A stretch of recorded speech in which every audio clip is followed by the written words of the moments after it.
Hello friends, જય શ્રી ગણેશ. બધાને સ્વાગત છે તમારું મારી ચેનલ ગુજરાતી કિચનમાં. તો બટેટાનું શાક તો અવારનવાર આપણા બધાના ઘરમાં બનતું જ હોય છે, પણ આજે આપણે એકદમ નવા સ્વાદમાં ફ્લેવરથી ભરપૂર એવું બટેટાનું નવી રીતે શાક બનાવશું. આ શાક યુપીનું ફેમસ છે, પણ થોડું અલગ રીતે આજે આપણે આ શાક બનાવવાના છીએ. તો ચાલો બનાવવાનું શરૂ કરીએ. એ પહેલાં જો વિડીયો તમને પૂરો જોયા પછી થોડો પણ પસંદ આવે તો પ્લીઝ વિડીયોને એક લાઇક અને ચેનલને સબસ્ક્રાઇબ કરવાનું બિલકુલ નહીં ભૂલતા.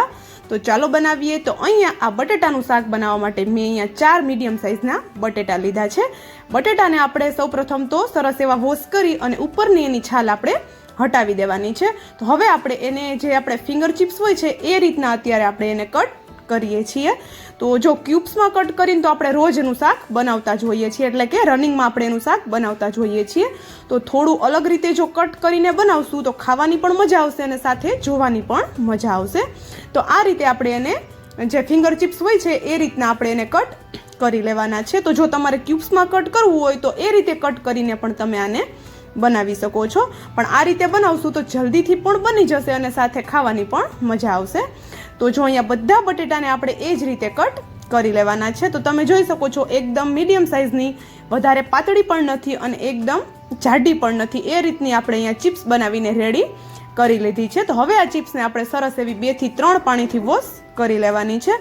તો ચાલો બટેટાને સાઈડમાં રાખી દઈએ અને સાથે આપણે હવે અહીંયા એક ડુંગળી, જેને આવી રીતે આપણે એની કળીઓ અલગ કરી લેવાની છે. તો જો આવી રીતે ડુંગળીના 4 ભાગ કરી અને એની કળીઓ આરામથી અલગ થઈ જાય છે. તો આખી ડુંગળીની એ રીતે કળીઓ મેં અલગ કરી લીધી છે.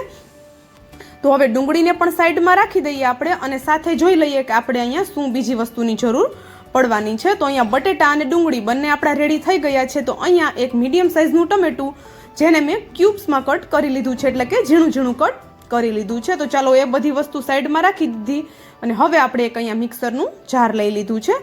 તો તેમાં હવે આપણે એક મસાલો બનાવીએ. તો મસાલામાં મેં અહીંયા સૌ પ્રથમ તો સુકેલા ધાણાના બીજ એ મેં અહીંયા અડધી ચમચી જેટલા લીધા છે, અડધી ચમચી જેટલી વરિયાળી, 5 થી 6 જેટલા મરીના દાણા અને સાથે જ 1 ચમચી જેટલી રાઈ લઈ લીધી છે.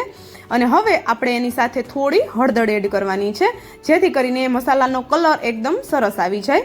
તો જો અહીંયા અડધી ચમચી જેટલી હળદર એડ કરી દીધી છે અને સાથે જ શાક જેટલું તીખું જોવે એ પ્રમાણે અહીંયા આપણે લાલ મરચું એડ કરી દેવાનું છે. તો હું અહીંયા 1 ચમચી જેટલું લાલ મરચું એડ કરું છું. હવે આપણે આ મિક્સરનું ઢાંકણ બંધ કરી અને દરદરો એવો આ મસાલાને આપણે પીસી લેવાનો છે. વધારે સાવ નથી પીસી નાખવાનો, દરદરો એવો પીસીને આપણે રેડી કરવાનો છે. તો ચાલો હું તમને બતાવું કે અહીંયા કેવો મસાલાને મેં પીસીને તૈયાર કર્યો છે.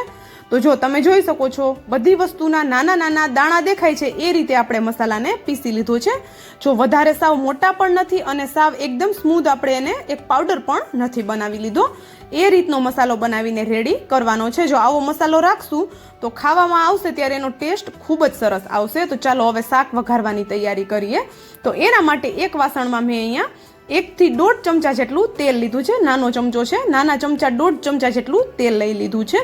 તેલ થોડું ગરમ થાય એટલે આપણે એમાં અડધી ચમચી જેટલું જીરું એડ કરી દેવાનું છે અને જીરું ફૂટી જાય સરસ એવું પછી આપણે અહીંયા 1 ચમચી જેટલા કલોંજી, અથવા તો ન હોય કલોંજી તો કાળા તલ પણ તમે લઈ શકો છો. તો જો આપણે આ સરસ એવું આપણું ફૂટી જાય વઘાર પછી આપણે તેમાં જે આપણે બટેટા કટ કરીને રાખ્યા છે એ પાણીમાંથી નિતારી અને આપણે એડ કરી દેવાના છે. તો અત્યારે આપણે આમાં વઘારમાં રાઈ એડ નથી કરવાની, કારણ કે રાઈનો ઉપયોગ આપણે મસાલામાં કરેલો છે.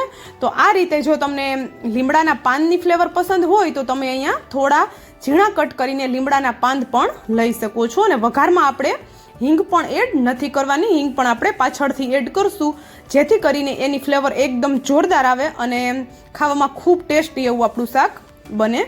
તો જો અહીંયા બટેટાને સરસ એવા આપણે વઘાર સાથે મિક્સ કરી દીધા છે અને આમ જ હવે આપણે એને 2 થી 3 મિનિટ જેવા તેલમાં સંતળાવા દેવાના છે. બાકીની પ્રોસેસ આપણે પછી કરવાની છે. પહેલાં આપણે બટેટાને સરસ એવા સંતળાવા દઈએ થોડી વાર તેલમાં.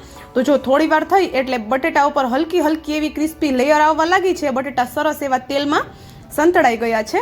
તો જો આપણે આ શાક બનાવવામાં ખૂબ ઓછા તેલની જરૂર પડે છે. નોર્મલ જે આપણા ઘરમાં આપણે શાક બનાવતા હોઈએ છીએ એના કરતાં અહીંયા અડધા તેલમાં આ શાક બની જાય છે અને ખાવામાં તો એટલું બધું ટેસ્ટી લાગે છે કે એની તો વાત જ ન પૂછો. તમે જ્યારે બનાવશો ત્યારે તમને ખબર પડશે કે આ શાક કેટલું બધું ટેસ્ટી એવું બને છે. તો જો તો જો બટેટા આપણા 2 થી 3 મિનિટ જેવા તેલમાં સંતળાઈ જાય પછી આપણે જે મસાલો વાટીને રાખ્યો છે મિક્સર જારમાં એ એડ કરી દેવાનો છે અને સાથે જ અડધી ચમચી જેટલી આપણે અહીંયા હિંગ એડ કરી દેવાની છે.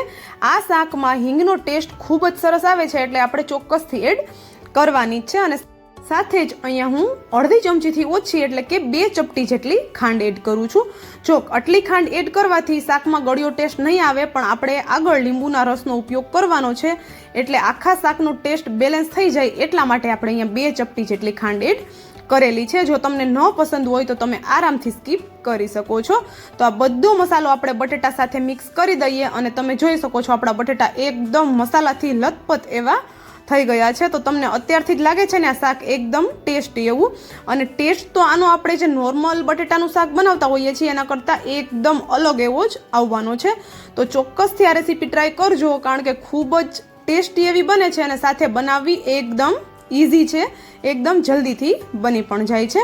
તો જો હવે બટેટાને આપણે કૂક કરવાના છે તો એના માટે આપણે અહીંયા થોડું પાણી એડ કરવાનું છે. તો વધારે પાણી એડ નથી કરવાનું, આપણે અહીંયા થોડું એવું જ પાણી એડ કરવાનું છે, એટલે કે નાની અડધી વાટકીથી પણ ઓછું આપણે અહીંયા પાણી એડ કરી દીધું છે અને ઢાંકણ ઢાંકી અને આપણે એને 50% જેવું કૂક પહેલાં થવા દેવાના છે. તો થોડી વાર પછી આપણે એને ખોલીને ચેક કરીએ તો તમે જોઈ શકો છો બટેટા અત્યારે 50 થી 60% જેટલા કૂક થયા છે, પણ હજુ કાચા છે. તો હવે આપણે આમાં એડ કરી દઈએ સ્વાદ પ્રમાણે મીઠું. તો મીઠું આપણે પહેલાં એડ નહોતું કર્યું, અત્યારે આપણે મીઠું એડ કરીએ છીએ. તો 2 વખત મીઠું ન થઈ જાય એનું આપણે અહીંયા ધ્યાન રાખવાનું છે. તો મીઠાને સરસ એવું આપણે શાક સાથે મિક્સ કરી દેવાનું છે. અને હવે આપણે જે ડુંગળીના જે કળીઓ અલગ કરીને રાખી છે તે એડ કરી દેવાની છે અને સાથે જ ટમેટું જેને આપણે ઝીણું ઝીણું કટ કરીને રાખ્યું છે એને પણ આપણે એડ કરી દીધું છે. અને મેં અહીંયા એક તીખું મરચું એને આવી રીતે મોટા ટુકડામાં કટ કરી લીધું છે. તો આ બધી વસ્તુને આપણે પાછળથી કેમ એડ કરી છે કે જો પાછળથી એડ કરશું તો જે એ પરફેક્ટ એવી કૂક થઈ જશે, કારણ કે બટેટાને કૂક થવામાં વાર લાગતી હોય છે અને આ બધી વસ્તુઓ એકદમ જલ્દીથી કૂક થઈ જતી હોય છે. તો જો આપણે પહેલાં એડ કરી દઈશું તો આપણી આ બધી વસ્તુ શાકમાં દેખાશે પણ નહીં અને એનો ટેસ્ટ પણ સારો નહીં આવે. પણ જો પાછળથી એડ કરશું તો એ દેખાશે પણ અને થોડી ખાવામાં ક્રન્ચી લાગશે તો એનો ટેસ્ટ પણ ખૂબ સરસ આવશે. તો જો બધી વસ્તુ સરસ એવી મિક્સ કરી દીધા પછી ફરી પાછું આપણે થોડું પાણી એડ કરીએ છીએ. તો એકી સાથે પાણી એડ નથી કરી દેવાનું, બસ જેમ જરૂર લાગે એમ એડ કરવાનું છે. અને ફરી પાછું આપણે એમાં ઢાંકણ ઢાંકી અને આપણે આ બટેટાને 90% જેવા કૂક થવા દેવાના છે, એટલે કે 100% જેવા કૂક નથી કરવાના. જો આપણે એને વધારે કૂક કરી લઈશું તો દેખાવમાં પણ સારું નહીં લાગે, એકદમ મેસી એવું થઈ જશે.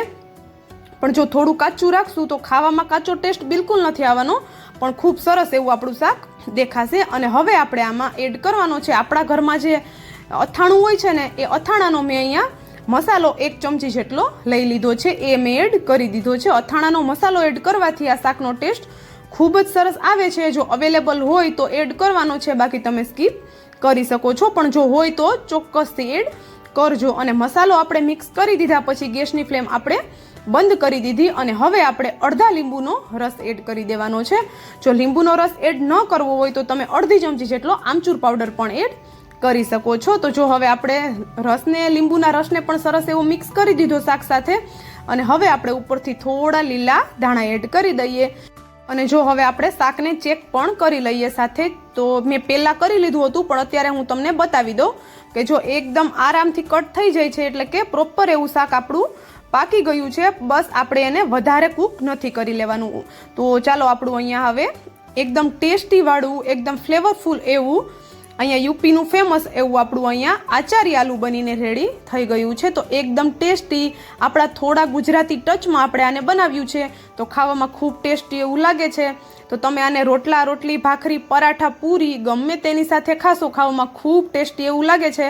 તો નાના મોટા બધાને પસંદ આવે એવી આ રેસીપી બને છે. તો ચોક્કસથી ઘરે ટ્રાય કરજો અને હા, મને કોમેન્ટ કરીને પણ જરૂરથી જણાવજો કે તમને મારા આ શાકનો વિડીયો કેવો લાગ્યો. તો ચાલો આપણું અહીંયા હવે એકદમ ટેસ્ટી વાળું એકદમ ઝટપટ વાળું શાક બનીને રેડી થઈ ગયું છે. And thank you for watching.